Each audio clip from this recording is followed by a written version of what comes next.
Depuis quelques années, on assiste de plus en plus à une augmentation du nombre de personnes voulant investir dans le domaine de l'agriculture. La plupart du temps, ils ont un travail qui leur donne un salaire le plus souvent insuffisant à leurs yeux. Donc ce qu'ils font, c'est qu'ils cherchent une source de revenus secondaire et le plus souvent c'est l'agriculture. Ce qui est bien avec le secteur agricole, c'est que pour certaines cultures, tu n'as pas forcément besoin d'être présent. Surtout si tu es bien entouré. Et par bien entouré, je veux parler des techniciens et des ingénieurs agronomes qui ont le savoir nécessaire pour mener à bien ton activité agricole. Mais depuis un certain temps, je vois beaucoup de témoignages de personnes disant que il a tout perdu dans son élevage de poulets où sa plantation de piments n'était pas rentable. Est-ce que c'est la faute des investisseurs ou est-ce tout simplement l'agriculture qui n'est pas ou qui n'est plus rentable? On va essayer de répondre à cette question dans la suite de la vidéo. C'est parti.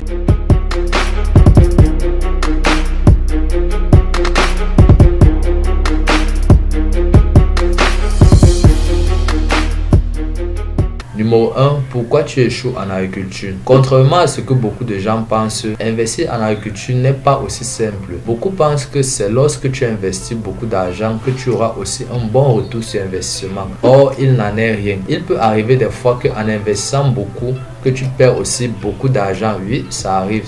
Mais qu'est-ce qui peut expliquer le fait que beaucoup de gens se plaignent qui n'ont pas réussi à rentabiliser leur investissement? Eh bien, cela peut être dû à plusieurs facteurs. Nous pouvons tout d'abord citer la méconnaissance du business. En effet, certaines personnes se lancent dans un business sans aucune connaissance et après ils s'étonnent de tout perdre. Comment tu peux entreprendre dans un business où tu n'as aucune connaissance ou parce que tu as seulement vu une vidéo sur YouTube?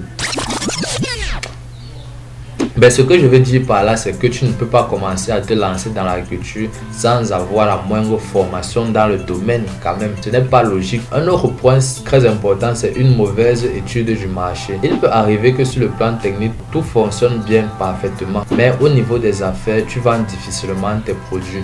Cela peut venir d'une mauvaise étude du marché parce que l'étude du marché a pour principal objectif de réduire les risques d'échec en permettant de prendre des mesures adéquates pour vous implanter durablement dans votre marché et à long terme de cerner les forces en présence. Je vais te prendre un exemple. Imaginons que tu sois dans une ville et cette ville consomme une variété de piments spécifique et toi en tant que nouveau dans la zone, tu décides de conquérir le marché du piment avec plutôt cette variété. Tu produis effectivement cette variété, mais une fois arrivé au marché, tu te rends compte que les gens n'achètent pas ton produit car ça n'entre pas dans leur habitude alimentaire et du coup tu es obligé de vendre ta marchandise moins cher pour ne pas tout perdre. Au final, après une comparaison entre de ce que tu as investi et ce que tu as vendu, la balance commerciale est clairement déficitaire. Tes dépenses sont supérieures à ce que tu as gagné. Cette situation découle clairement du fait que tu n'as pas fait une étude préalable de ton marché qui allait te faire éviter tous ces problèmes. Si je commence à citer toutes les causes ici qui peuvent provoquer l'échec de ton exploitation, c'est que nous ne vont pas arriver. On va peut-être arriver à 1 heure de temps. Le mieux, c'est de s'intéresser aux solutions principales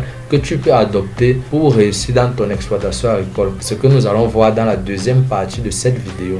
Numéro 2. Comment ne plus échouer en agriculture? Plusieurs solutions peuvent être évoquées pour réussir dans ton activité agricole. La première chose est de se former. Même si tu délègues ton activité à une autre personne expérimentée, tu dois quand même être au courant de ce qui se passe dans ton champ. C'est comme quelqu'un qui construit sa maison. Il doit être informé des différentes étapes de son chantier et ça évite également de se faire arnaquer par ses employés, soit sur le prix de certains produits comme les engrais, les semences ou encore la main d'œuvre. Tu dois être informé de tout ça avant de te lancer dans ton exploitation agricole pour avoir un compte d'exploitation solide et fidèle. La deuxième chose, c'est de faire une étude du marché. Généralement, il est conseillé de faire avant de commencer ton activité pour déterminer quels sont les produits à cultiver ou quels sont les animaux à élever. Pour t'aider, je te conseille de te rapprocher d'un ingénieur agronome spécialisé en sociologie. Celui-ci pourra t'aider non seulement dans la mise en place de ton business plan, mais il t'aidera également lorsqu'il faudra écouler ta marchandise et t'indiquer